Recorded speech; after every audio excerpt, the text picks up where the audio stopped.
Hello and welcome to another edition of Crime Scene to Screen. Today we have a very special episode for you. It's actually the first of a two-parter. We're going to tackle a big, hefty subject today. We are going to focus on the Zodiac Killer, who operated in the late 60s and early 70s in Northern California and is one of the most mysterious figures in all of American true crime history. As always, I'm joined by Therese Ray. Hello, Therese. Hello, Joseph. How I are think you you? need to introduce yourself as well. Oh, well, I was getting to that. Oh, But sorry. you've done it for me, so I've no need to do that. The awkward host that I am and introduce myself. I have no problem talking about all these horrible murders and going into gruesome detail. But when it comes to actually just saying hello, no, not for me. You crawl back into your little cave That's and it. back into your true crime cave. Exactly. Yes, I am all good. I think we're doing this for our sins, to be honest. Oh, yeah. I mean, if you are a true crime podcast lover like me and Joe, the Zodiac doesn't really be covered on very many podcasts. And normally when they are, it's like a 5 or 6 parter, to be honest. I think the last podcast on the left did like a 4-parter. Yeah. All Kill and No Filler did like a 2 or 3 parter. So yeah, we're gonna do it in two. we're gonna do it in 2. We're gonna do it in record time. Oh, wow. And basically squeeze in a decades long mystery into, Well, it goes right up to this day because that's where we got the idea literally. to do it. Yeah, because it was literally literally. around Christmas time they found the answer to one of the ciphers that he had, and then that sort of sprung the idea. It's like, here, let's do Zodiac. And I think we were a bit well on when we were talking to each other, going, we'll do it. We'll do Zodiac. It'd be great. I think it was around. It was probably either Christmas Eve or Christmas Day, and we were fairly on. Within our festivities, and also I think at that point we thought we were a lot bigger than what the podcast is as well. So in true form, we're just gonna do it anyway. Well, give it a lash. That's there's nothing else to it. No, I mean, we've tried our best to get as much of the facts, the suspects, the ciphers, the theories in as possible. But as you will can imagine, we do have to split it into 2 episodes. Again, as Joe says, which is the first 2-parter. So at the minute, I don't know about you, Joe, but I feel like a really established podcaster at the minute. I'm feeling nervous. Like, we've got our first 2-parter. Like, I can't wait to say part 2 of 2, part 1 of 2. Oh, I know. It'll probably never happen again. But, yeah, so you are you're leading episode 1. Yeah, so like the basic plan and outline that we have for the 2-parter is the first part we're going to kind of just focus on purely I suppose you can call them the canonical murders, the murders that are actually proven and verified to have been carried out by the Zodiac Killer. And then part 2, we're actually going to go into the good stuff, the letters that he sent to authorities and newspapers, the ciphers contained within those letters, and as well as the suspects. And I think we'll probably end up concluding who we actually think the killer is, but we'll save all those theories until later. And again, we're no experts. No, this is just personal opinion.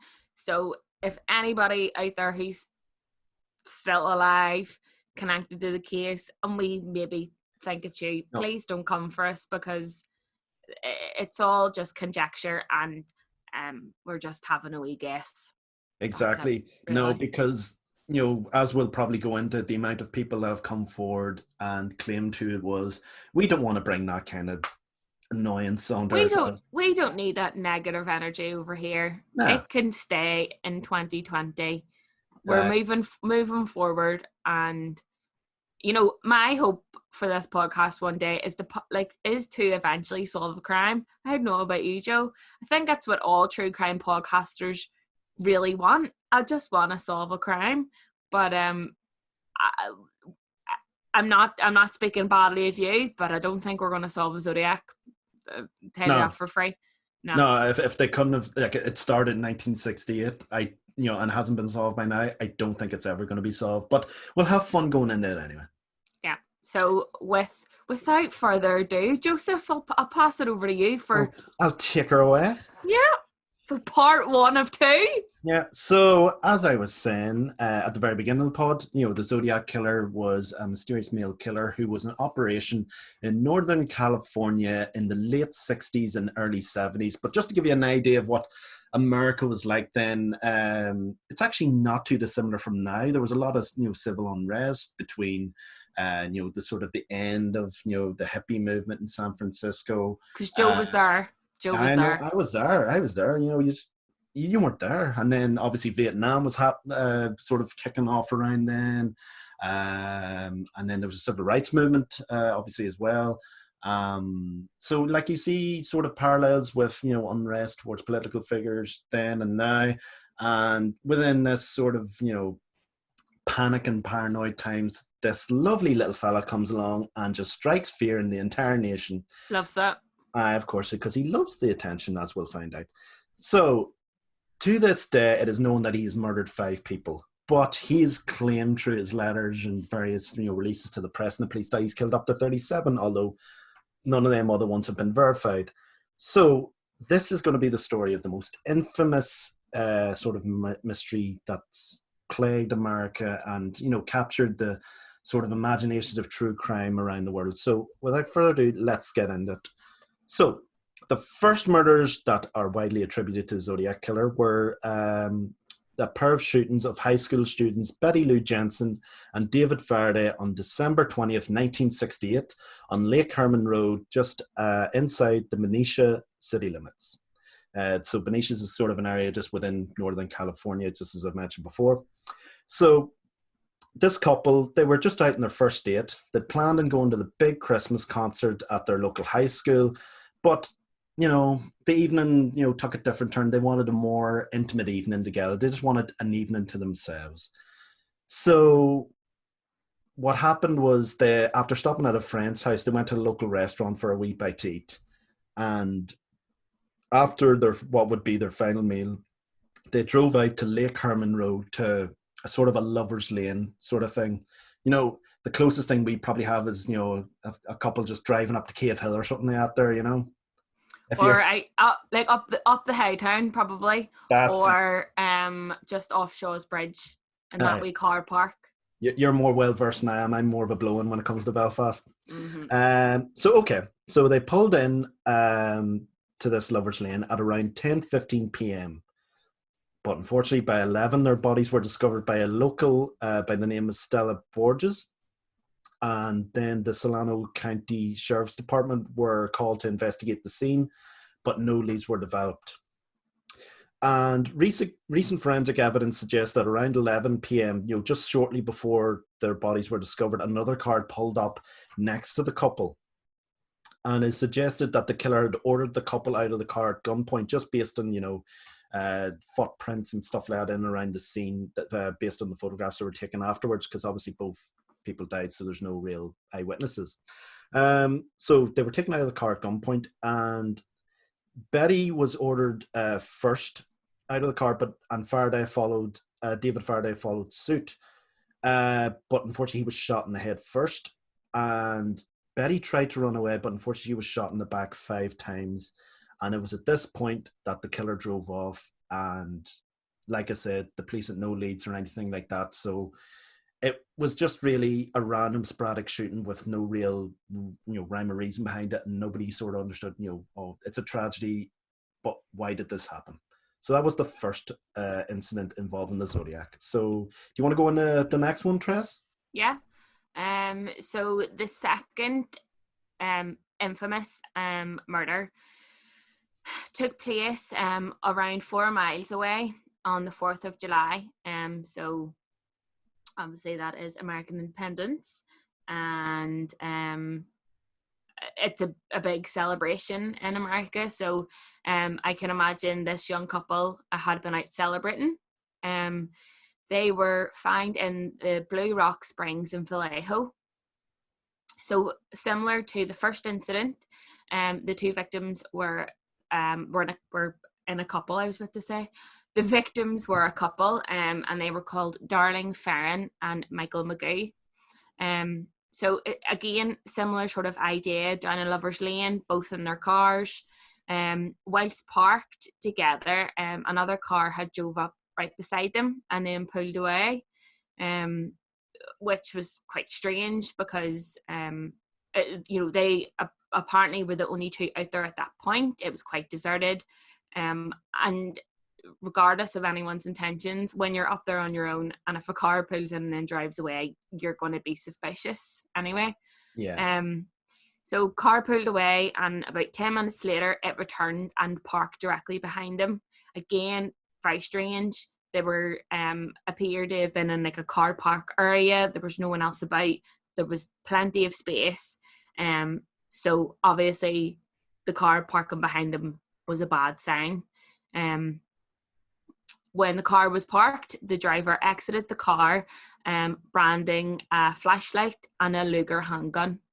He approached the couple, shone the light directly in their eyes, and then shot them 5 times.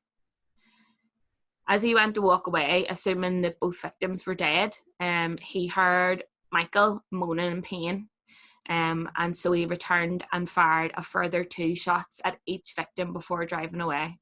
You see, that teaches you a lesson in and of itself. If you're ever in some sort of incident like that, like heaven forbid, always play a possum. Just literally just pretend you're dead. Play. Yeah. I mean, again, never been in that situation. Can't sit there and say that I'm an expert. But even if Criminal Minds or anything like that is to go by, just close your eyes and lay still. Like, pretend you're sleeping. Hold your breath. I don't know.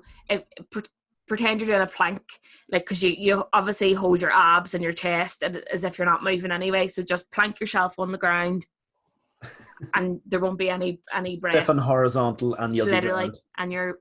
I mean, you probably won't because you'd have been shot already 5 times. But yeah, it might save you a wee bit more, and you might also have good abs. I don't know. Not poking, obviously, fun at Michael. Because he survived. Of course not. No. He survived. Yay. Yes, of course. No, no means to mock him, but like, we always hear these cases, even like, having been school shootings and whatnot. I'm just thinking top of my head, Columbine, I remember reading stories about students that, just pretended to not breathe and lie face down. They were all right, but they felt like the boots of the, perpetrators walking beside them. But then, obviously, this is a heat of the moment thing. So, if you've been shot, you're hardly going to go, oh, I know. So hang on, there was that episode of Criminal Minds in season 14 where this part, you're not going to remember that. So yeah, but anyway, sorry. Basically, ignore everything we just said because it's a load of shite. Yeah. This is why we'll never solve anything. But go. No, back to the story. So the incident was reported via an anonymous call from a phone booth around 500 meters away from Farron's home. The caller reported the crime, claimed responsibility for it, and the murders of Betty Lou Jensen and David Faraday a few months prior. So basically, the Zodiac called in these murders and the previous murders and claimed both, and police weren't able to trace the call. Well, they were able to trace the call, but they were never able to find out who it was on the other end. Yeah, see, that was the thing about him. He was very, very good at covering his tracks. Like, he would take sort of, it's not exactly Play-Doh, it's like cement sort of, and he would have it on his fingertips. So whenever he would make these calls, they would always find this strange residue on the phone booth, the handle and stuff. Yeah, and they were kind of wondering, oh well, we can't trace him because there's no fingerprints because he's all this stuff rubbed on it, so there's no way of actually tracking, who the person was. And like DNA swabs and things like that was still in quite an infant stage back then too. Yeah. I don't even really know if John Douglas and those guys were rolling about yet. I'm not even sure. I don't think. Well, they could have been about, but I don't think they were in the the area of serial killers just yet. Yeah. Because no doubt if they were, I'd say they probably would have been called in this case the way it was. But unfortunately, Darling Farron was pronounced dead at the hospital, but Michael survived the attack despite being shot in the face, neck, and chest. So small wins. Yeah. He described his attacker as a 26 to 30-year-old, 195 to 200-pound male, roughly 88 to 91 kilograms, or even more, roughly 5 foot 8 inches, white male with short, light brown curly hair. Which, again, for someone who was in quite a lot of terror and was quite distraught, is a pretty good description. Yeah. And yeah, well, there, as we'll go on to say, there's a lot of sketches done for the Zodiac, but again, it's just so strange that no one was ever found. So it was after these two murders, roughly about a month later, is when the famous letter started.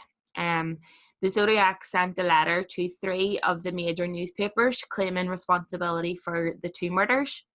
These were verified by local law enforcement as they contained details about the killings which not have been made public. They also had attached part of a cryptogram, which is said to have contained his identity, and this was the beginning of the ciphers as well. Yeah. This, along with the letters, began an insight basically into the killer's mindset. So this basically kickstarts quite a big investigation. Yeah, this is the beginnings of Zodiac because, like you said, the first, when I was saying about the first incident, that seemed like a random sporadic attack. Again, this here seemed like a random sporadic attack, but it's these letters that sort of tie, the Zodiac Killer to both cases and sort of start his sort of reign of terror around North California. So that is the second murder. If you want to kick off the third, Joe. Yeah, this is probably the most famous out of all of them, to be honest. And this is the one where you see, you get the picture of the killer in action. Him in his sort of costume and everything. The sort of theatrical end of them. Yeah. But yeah, I'll get into it anyway. So this happened, almost a year later. No, it was over a year later, I should say, sorry. On September 27th, 1969. This is when a pair of college students, Brian Hartnell and Cecilia Shepard, were picnicking at Lake Berryessa on a small island that was connected by a sand spit to Twin Oak Ridge. They were approached by a white man who'd worn a black executioner's hood, which was square on top, not like a sack or anything like that, just for description. The eye holes that he had for it were covered by a pair of clip-on sunglasses, so there was no way of really identifying his face. And he also wore a piece of cloth over his chest, which brandished his infamous crosshair insignia, which would become synonymous with him throughout history. He'd used that insignia before to mark off one of his first letters that he'd sent. So that was his sort of calling card and trademark as such. So it's the circle with the cross through it. Yeah, it looks like basically just down the scope of a sniper or something like that, Yeah. So armed with a handgun, he claimed to be an escaped convict. He claimed he'd killed his guard and needed a car and their money to make a break for the border of Mexico. He ordered Cecilia to tie up Brian with some clothesline wire, which he had been holding in his hand, and he'd asked her to tie Brian up, so she did so. And then at that point, when he went to tie up Cecilia, he noticed that Brian's knots weren't tied tight enough. So it was at that point he sort of went in a bit of a frenzy and drew his knife, and he'd stabbed Brian 6 times and Cecilia 10 times. So before leaving the crime scene, he went over to the couple's car and he drew his infamous symbol on the car, including the dates of the 2 previous crimes that he'd committed, along with details, in terms of their date and the total people he'd attacked and killed. And then, as before, he claimed responsibility for this killing through a similar method before he called up anonymously just to say he'd done it. But then, unfortunately, as before, local law enforcement were unable to gain any sort of valid fingerprints from the scene due to similar circumstances that we've already mentioned. The couple were discovered when a man and his son who were fishing nearby found them when they were crying for help. An ambulance was called and law enforcement arrived, but law enforcement arrived first on the scene. And through Cecilia's testimony, on the spot while she was bleeding out, they were able to gain a detailed description of the attacker. But sadly, in the ambulance journey to the hospital, she'd fallen unconscious and she never woke up and died 2 days later in hospital. Hartnell, on the other hand, survived and he was able to pass his story on to the press.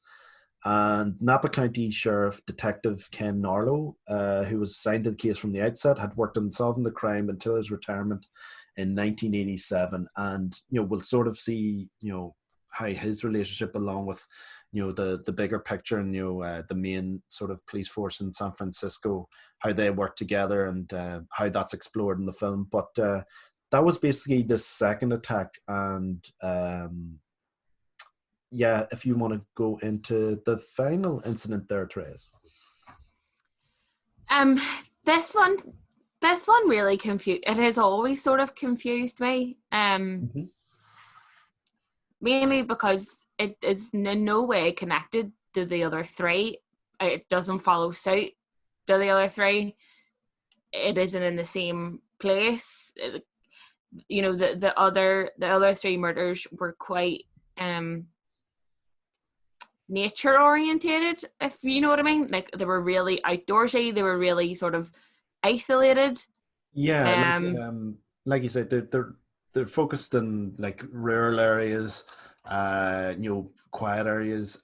You tend to focus on couples and stuff like that. But yeah, as you'll go into it, this one seemed a bit more sporadic and out of nature compared to his previous killings. Yeah. And I have a theory about this one, but we'll come to it later. Oh, wow. So the following month, October 11th, 1969, a white male passenger entered a taxi cab driven by a man called Paul Stein at the intersection of Mason and Geary in San Francisco.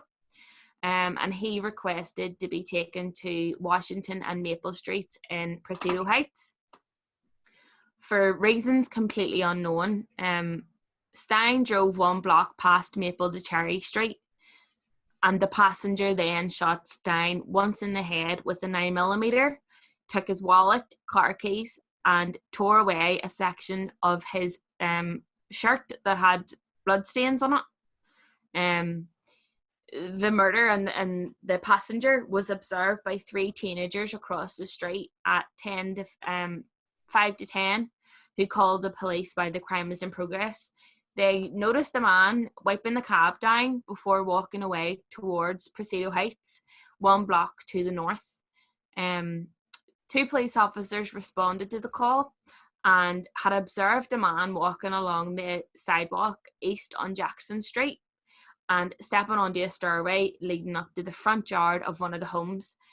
And the encounter must have only lasted about 5 to 10 seconds. So it was the 2 police officers just seen some man walking down the street and didn't put 2 and 2 together. It would seem.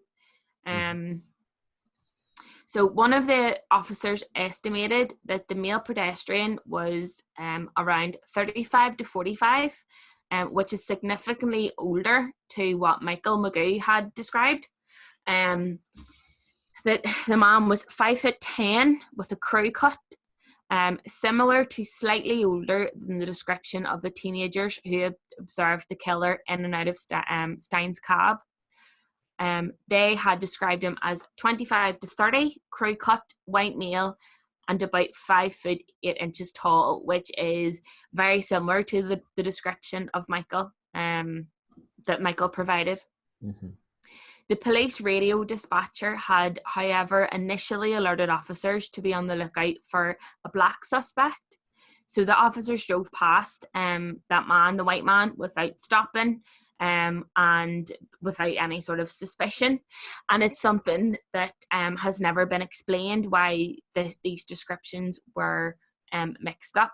As Joe had touched upon around this time, there was a lot going on with civil rights.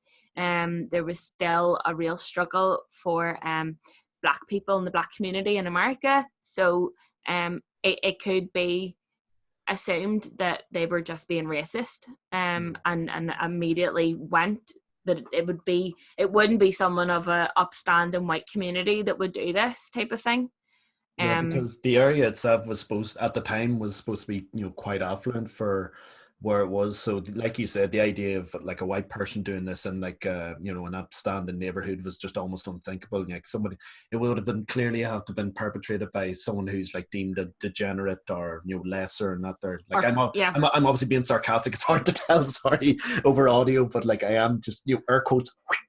Yeah, I can say them and I can verify that you are quoting. So after this, a search ensued. No suspects were ever found, as we all know to this day. And this was the last official confirmed murder by the Zodiac Killer. Yeah. So, he did play around with cops from now until about 1974, with letters which were deemed like official Zodiac letters. Where he would like threaten to. Well, actually, no, I'm not going to mention that because that's for the next part. But yeah, it was more or less back and forth, issuing threats, and a lot of pandering between the news and the police and the Zodiac as well. And eventually, the infamous composite sketch, which I'd put on my Instagram earlier when I was trying to get sort of ideas from the good people listening as to whether or not, who they thought was the killer and not there. But obviously that's something for part 2. But yeah, the main detectives on the case were Bill Armstrong and Dave Tashi. And they were said to have investigated about 2,500 different people linked to the case. Crazy. Yeah. Just wild. So the last real letter from Zodiac came in 1974. In it, he referenced The Exorcist, where he said it was like the greatest satirical comedy he'd ever seen. And he signed off the letter basically saying, me equals 37, San Francisco Police Department 0. So he indicated I killed 37 people, most of that you don't know about, and you have yet to catch me. But like I said, when we go into the letters in the next episode, we'll go into this stuff in more detail. But that's sort of where the Zodiac story, in terms of the murders, ends. And it sounds like it was very brief. Uh-huh. But like anyone else, we're only able to report on the 4 official murders that were investigated. To me, he was an extreme narcissist and thought very highly of himself. And there is a good chance that he did murder 37 people. I would say it's very highly likely. But in my mind, if he had killed close to that number, you would have heard a lot more from him. Exactly. I think it's, I have a theory about, why, the prominent main killings stopped. I think it was this incident here that sort of spooked him. The fact that he came so close to getting caught without him realizing that, the police didn't know who he was. That sort of scared him into hiding, to the point he was like, I'll feel safe and comfortable if I hide behind my ladders, build myself up to be the big man, and just claim every so often in the ladders, I've killed this amount of people now, I've killed this amount of people now. And then obviously he ends it off with 37. And then I have another theory that links to why he stopped the letters when he did, but that'll come in the next part. So that's basically, like you said, that's the Zodiac murders, the official canonical murders. So I think the next thing we should do is actually go into the film that was based around it, 2007 film by David Fincher. So before we actually get into that, we're just going to play a clip from the film. Hello? Who is this? Zodiac was my job. It's not yours. He's still out there, Dave. Killing is his compulsion. It drives him. It's in his blood. Jeez. What? Squirrels. This is the Zodiac speaking. I've begun. I can give you a lift to the service station. Do you always go around helping people in the night? I'm not the Zodiac. And if I was, I certainly wouldn't tell you. Are you sure there's nobody else in the house?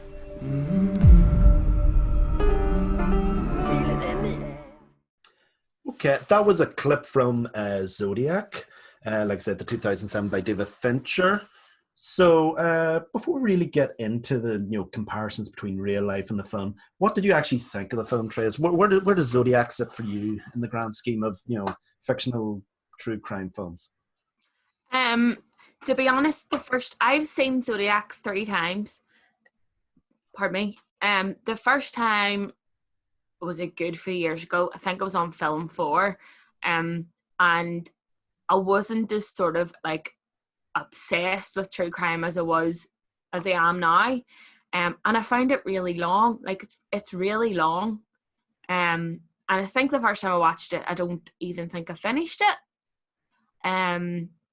And then it was a good few years later. I'd been listening to a few podcasts, and it had been added to Netflix, and I decided to give it a go.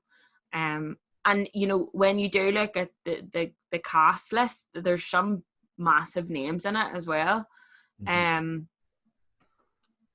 And second and third time around, you can't deny that it's not a great story.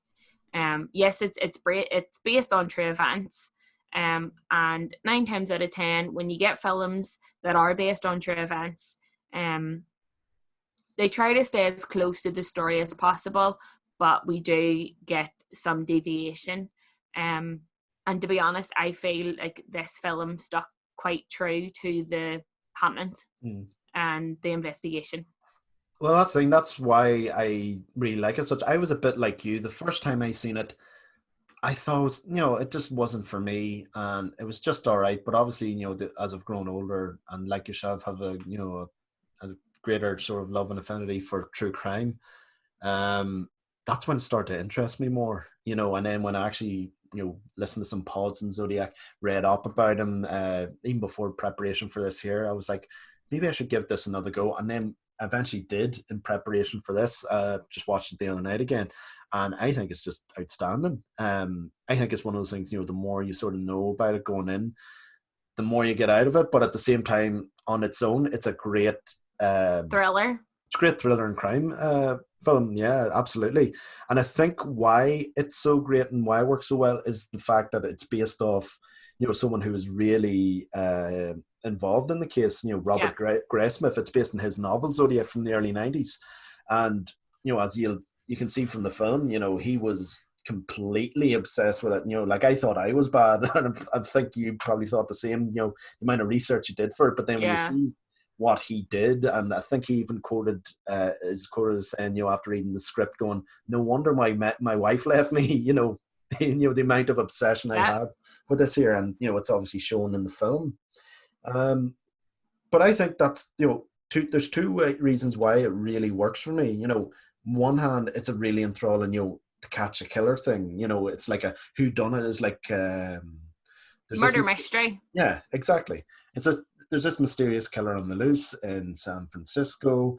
The whole city's paranoid with it, and these small, it's just focused on a small group of people who are trying to solve the case, and how there's conflicts of interest and ideas, and who they think done it, and that's just, it's just what's enthralling, because then you start to question yourself, going like, who is it? I know the film eventually points to one particular person, and then that's the person we'll get into in the next episode. Mm-hmm. But the other reason I loved it is how it's really just a film about obsession, and how damaging obsession can be, because you see how it affects the 3 main characters, because the film does follow 3 main people. It's Robert Graysmith, who's played by Jake Gyllenhaal, who's like a cartoonist at the newspaper, who then just completely devotes himself to Zodiac after, receiving just one cipher. then there's Paul Avery, his co-worker, who's a journalist at the same paper, and something similar happens to him. His he physically becomes debilitated because of trying to solve this thing, and his obsession coupled with alcoholism just makes things worse. And then there's Dave Tashi, who's one of the main inspectors in the case, played by Mark Ruffalo, and how he's just constantly going in loops trying to figure out a way of catching the killer. So that's sort of where I sit with Zodiac. How do you think it? This episode is focused on the murders. How do you think, from reading about the cases compared to how they're presented on screen, how do you feel about that there, Therese? Well, the opening scene depicts the attack on Darling Farron and Mike Mcgee, and it's very play by play, based on the description that we were able to provide there.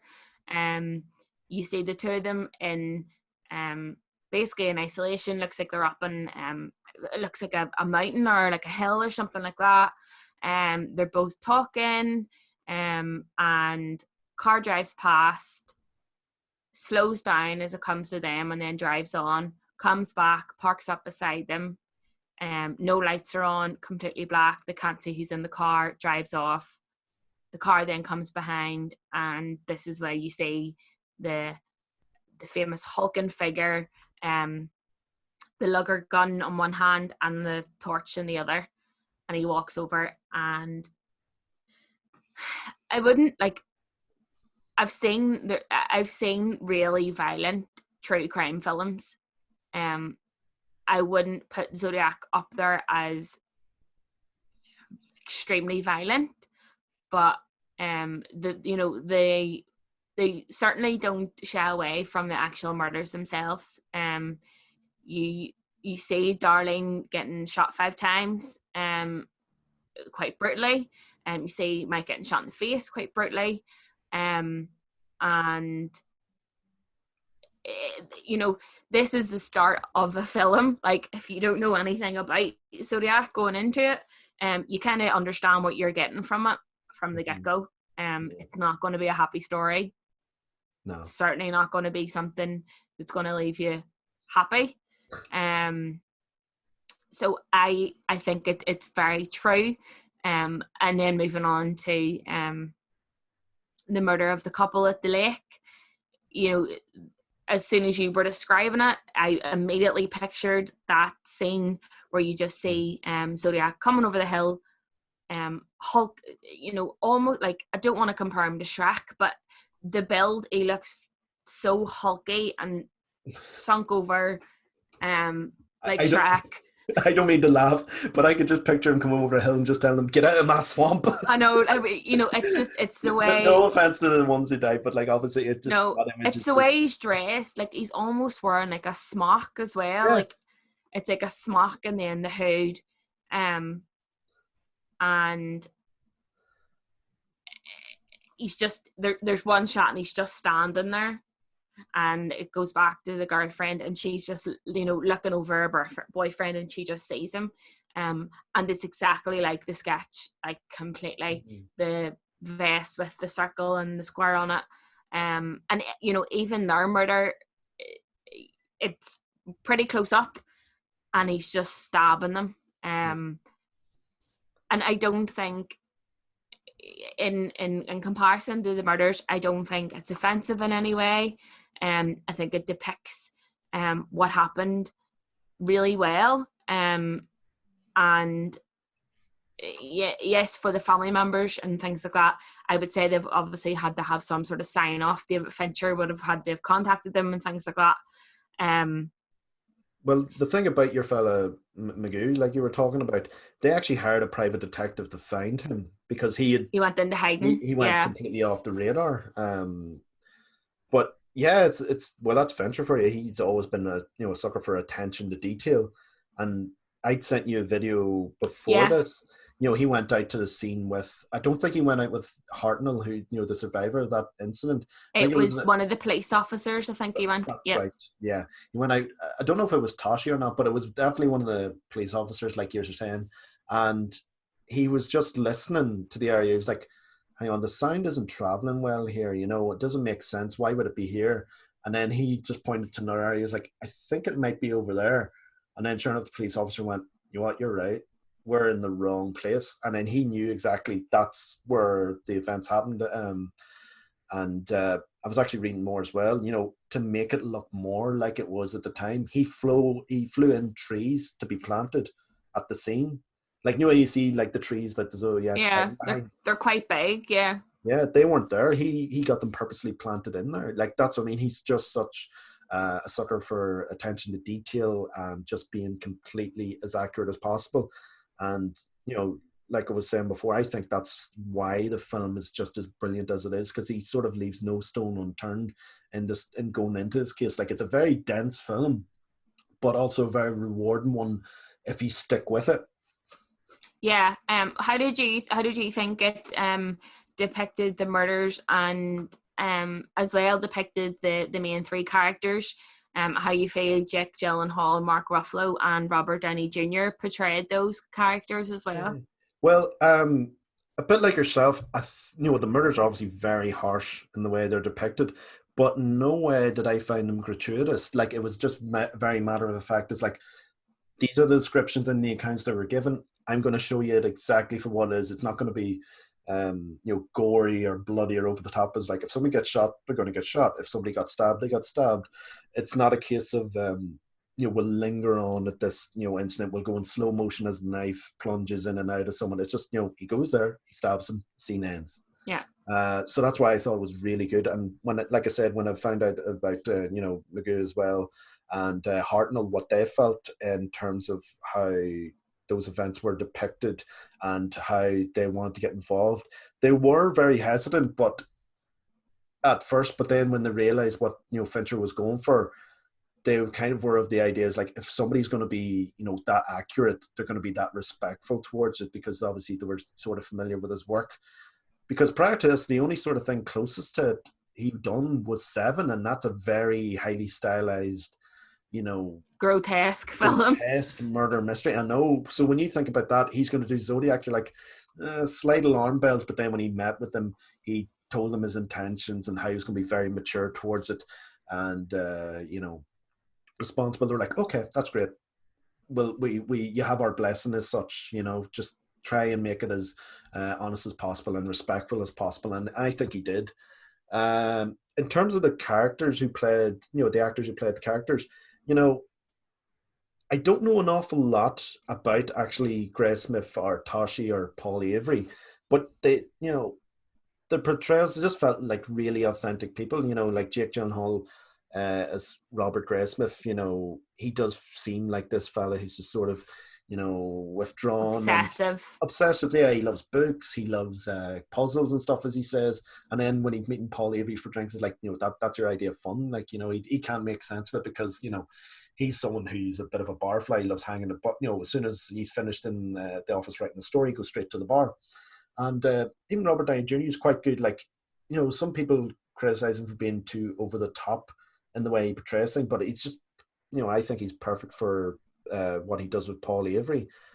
Having said that, when I was reading a bit more on Paul Avery, apparently it wasn't as bad as the film portrays. Like, the film portrays he just lost everything. He lost his job. He's basically living in a boat by the end of the film. Like, he still was married till he died. He still did the odd article for the newspaper. He didn't write as much because that was mainly down to his health more than anything. And then funny, David Tashi, he's been known to be, the ultimate detective in San Francisco history. Poster boy. Yeah, like they based Dirty Harry off of him, apparently, which is a bit funny because the first Dirty Harry film, the villain in it is based off Zodiac. Yeah. It's obviously a very heightened version of it, if you've ever seen the film. But all in all, I think they did a very good and solid job in those roles, and as well as the supporting cast. Obviously, there's certain characters we're going to go into in part 2, but the rest of them are very solid in their roles, and they just feel like real people, reacting to this huge event that was taking place at the time. But what did you think of them, Therese, and the sort of cast in general? Yeah, again, I would be in the same mindset as you. I don't know the three men personally. But I think specifically with Robert Graysmith, if you read more sort of into him, and even around like the Zodiac Wikipedia and stuff, Jake Gyllenhaal is quite good at playing an obsessive compulsive person. He's great in Nightcrawler, but yeah, like there's some weird amount of authenticity with them all, and the behavior. You do almost feel like it's not Mark Ruffalo playing a character, that Mark Ruffalo was actually Dave Tashi, because they really seem to throw themselves into the role, and there's such a wide variety of cast. We've got Chloe Sevigny plays Jake Gyllenhaal's wife. She's great at being a love-struck wife. She's played it loads of times. We'll have Dermot Mulroney as well.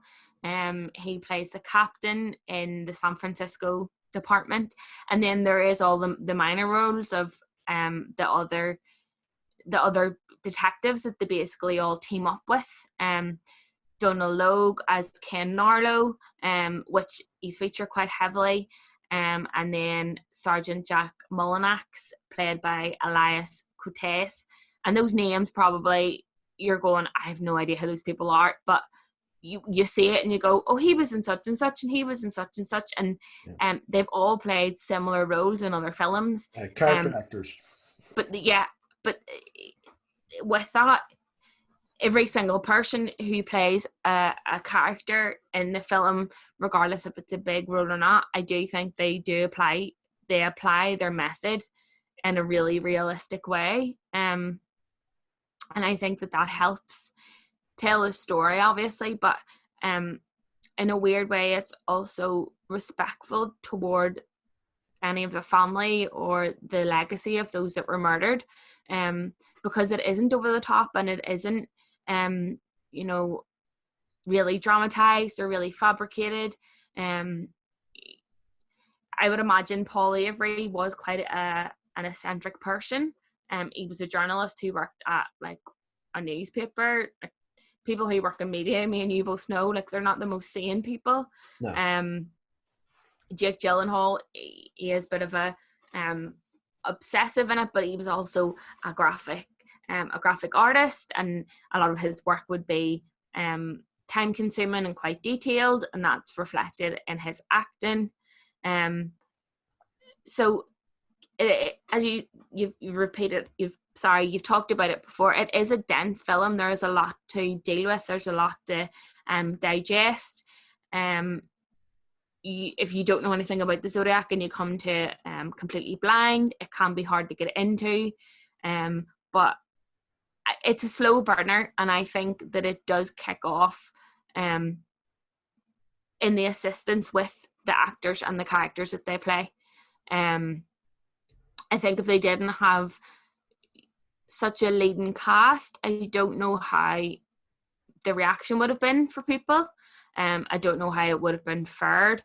If there was lesser known actors, would it have been put down to something, on the lines of like a true movie or something like that? I don't know. Mm-hmm. But yeah, I think when you put it all, when you bring it back down to its most bare, it's a really good story that is also a true story, if you get me. Some of it you look at it and go, this couldn't have happened like this. There could, a man couldn't have just walked down to a lake dressed in an executioner's outfit like that. That's something that you would make up the top of your head, but it did happen. Yeah, you look at slashers, like, they're always in costume. They're always masked, yeah. Same way, but it was real. It was real, and it was depicted in the most realistic way possible. Mm-hmm. Yeah, but that's what I mean. It's just it's attention to detail and its accurate depiction of the events and everything. It just all comes together and just enthralls you and really, makes you intrigued about what's there. But I think that's probably a good place to sort of leave us for now, at the end of part one.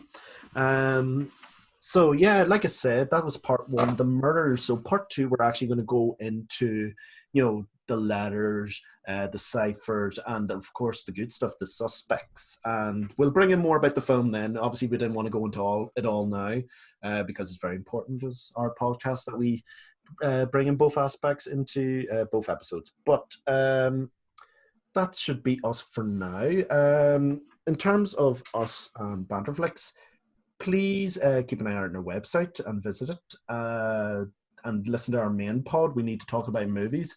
There's going to be a lot of great stuff planned for this year, as well as several side projects. Victoria's going to be continuing her Disney project. I believe Darren's still going to be continuing his music project. And there's still another few things that we're just not going to announce yet. We'll leave that up to Jim, our Commander-in-Chief. And as well as that, please, check out our Patreon. We've got a lot of good stuff there. The link for it can be found through our website, bannerflix.com. And we're on all sorts of social media. We are on Facebook, we are on Twitter, and we are on Instagram, amongst others. So please check us out there just for all the latest news and reviews and whatnot. So without further ado, I think that's everything. So thanks very much, Therese. Thanks, Joe, for having me as always. Oh, yes. And thank you very much for listening, and we will see you soon for part two.